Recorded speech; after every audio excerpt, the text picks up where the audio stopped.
මේ රහස් ක්‍රම ටික මට කියලා දුන්නේ මගේ අවුරුදු 116ක් වයසේ සීයා. 1. මේසේ යටින් බෝතල් මුරිය කලව ගන්න. පොඩි අයිටම්ස් දාන්න මේක මරු. ආයේ කවදාවත් නැති වෙන්නේ නැහැ. 2.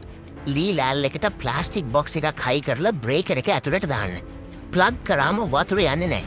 පට්ටම ප්‍රායෝගිකයි. 3. පේන්ට් බෝතලේ මූරිය නැති වුණාම හීට් ගන් එකකින් රත් කරලා කට හිර කරන්න. පාවිච්චි කරන්න ලේසි. පෙරෙන්නෙත් නැහැ. 4. කොටන් බඩ් එකකේ තුඩ කපලා රත් කරලා නොසල් එකට සෙට් කරන්න. එතකොට ඔයිල් ටික ස්මූත් එකේ එළියට එනවා. 5. ඔයිල් බෝතලේ කට ප්ලාස්ටික් රැප් එකකින් කවර් කරලා පොඩි හිලක් හදන්න. එතකොට තෙල් හැමතැනම හැලෙන්නේ නැහැ. 6. රෝදෙට ස්පැනර් එකක් දාලා ඉබී යතුරකින් ලොක් කරන්න. එදා ඉනම් මගේ බයික් එක කවුරුත් උස්සලා නැහැ. 7. ඇන තද කරද්දි වැටෙනව නම් රෙන්ච් එකේ ටේප් කෑල්ල කලවලා තද කරන්න. ආයේ කවදාවත් ඇනේ වැටෙන්නේ නැහැ. 8. ග්‍රයින්ඩර් තලයි ගලවන්න අමාරු නම් නට් එකට ඇලන් කී එකක් තියලා කරකවන්න. ලේසියෙන්ම ගලව ගන්න පුළුවන්.